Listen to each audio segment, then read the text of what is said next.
तो दोस्तों आज थोड़ी बात करेंगे माइग्रेशन पे। तो माइग्रेशन ह्यूमन हिस्ट्री का बहुत ज़रूरी हिस्सा रहा।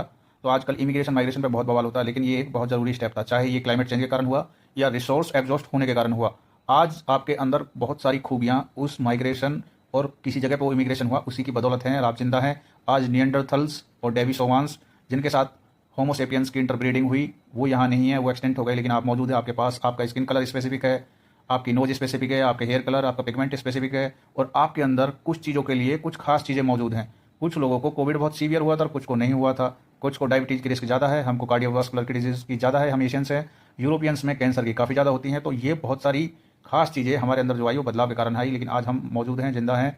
और आजकल इमिग्रेशन और माइग्रेशन को लेकर बहुत बवाल होता है, लेकिन आप अगर हम्बल रहेंगे और ह्यूमिलिटी को ध्यान में रखेंगे और बदलाव को समझेंगे तो आप हमेशा लाइफ को बेहतर जी पाएंगे। तो पहली बार ह्यूमंस जब अफ्रीका से निकले थे तो करीब 20 लाख साल पहले होमो इरेक्टस निकला था, और उसके बाद छोटी मोटी उनकी स्पीसीज इधर उधर यूरोप और एशिया बॉर्डर पर रही होंगी, जो काफ़ी उनमें बदलाव आया।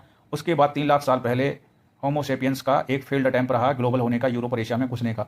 उसके बाद उन्होंने दोबारा कुछ अब क्यों रहा, क्योंकि वातावरण भी काफ़ी अलग होता है, काफ़ी स्ट्रगल करना पड़ता है। उसके बाद वो फिर आए वहाँ से, अफ्रीका से, ईस्ट अफ्रीका से निकले, लेवांट में आए, सीधे ईरान वाले रीजन में आए, और यहाँ पे उन्होंने वेस्टर्न एशिया यूरोप के लिए नियंडरथल्स की एक ऑलरेडी स्पीसीज थी उसके साथ इंटरब्रीडिंग करी। और इनके अंदर खासियत ये थी कि इनकी नोज बड़ी थी, क्योंकि क्लाइमेट वहाँ पे जो क्लाइमेट है वो ठंडा है, और हेयर जो एयर है वो ड्राई है, तो उसको ह्यूमिड करने के लिए नाक की शेप थोड़ी बड़ी थी। उनके अंदर इम्यूनिटी बहुत अच्छी थी, वायरस बैक्टीरिया फंगाई को लेकर उनमें अच्छी इम्यूनिटी थी, और यही कारण था कि उनकी जो इम्यूनिटी स्ट्रॉन्ग थी तो उनमें हाइपर सेंसिटिविटी हुई, और काफ़ी एलर्जी की समस्याएं भी आजकल थोड़ी पहले से उनमें ज़्यादा होती हैं। और काफ़ी स्ट्रॉन्ग थे, उनका ब्रेन साइज भी थोड़ा अलग था, अलग तरीके से सोचते, टूल मेकिंग वगैरह में वो काफ़ी अच्छे थे। उसके बाद डाउन साउथ में इंडिया की तरफ बॉर्डर्स के पास और डेविसोवान करके एक प्रजाति थी, और उससे इनकी इंटरब्रीडिंग हुई, और उससे इन्हें कुछ चीज़ें खास मिली, जैसे पिगमेंटेशन है, स्किन कलर है, और आपका डाइजेशन है फैट्स वगैरह का। और जो तिब्बतियन जो रीजन है वहाँ पे E-PAS1 करके जीन जोन में होता है कि वो हाई एल्टीट्यूड लो ऑक्सीजन में अच्छे से सर्वाइव कर पाते हैं, और वो डोविसोवान में मिलती है। अब डोविसोवान तो एक्चुअली में साइबेरिया में केव्स के अंदर उसका स्केलेटन पाया गया था, लेकिन इन लोगों एशियन लोगों में उसकी ये खासियत है। तो आज के अंदर आपके अंदर शरीर में आपके काफ़ी बदलाव ऐसे हैं जो आपके अंदर उन्हीं की बदौलत हैं, और माइग्रेशन की बदौलत ही आज आप यहाँ पे जिंदा हैं।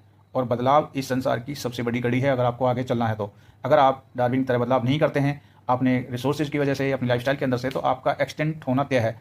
और यही घमंड की एक सबसे बड़ी समस्या है, अगर आप बदलाव नहीं समझते हैं तो। काफ़ी लोग आर्ग्यूमेंट करते हैं। तो यूके के एक एंकर से एक एक एमपी से एक एंकर ने पूछा था कि आप भाई यूरोप में इतना माइग्रेशन हो रहा अफ्रीका से और इतने सारे मुस्लिम्स वगैरह आ रहे थे, तो आपको नहीं लगता कि आपका कल्चर ओवरराइट हो जाएगा? तो उस पर वो एक बहुत खतरनाक और सुंदर जवाब देता है कि स्पेन के अंदर 4वीं शताब्दी से 6वीं शताब्दी तक क्रिश्चियंस थे, और उसके बाद करीब 400 साल तक वहाँ पे मुस्लिम्स का राज रहा, और उसके बाद लगातार क्रिश्चियंस का राज रहा। तो ये एक फेज होता है, एक पड़ाव होता है, हर चीज़ का टाइम होता है, हर चीज़ का शुरुआत होती है, हर चीज़ का अंत होता है। आप कितनी भी कोशिश कर ले, अंत लगभग हर चीज़ का निश्चित है।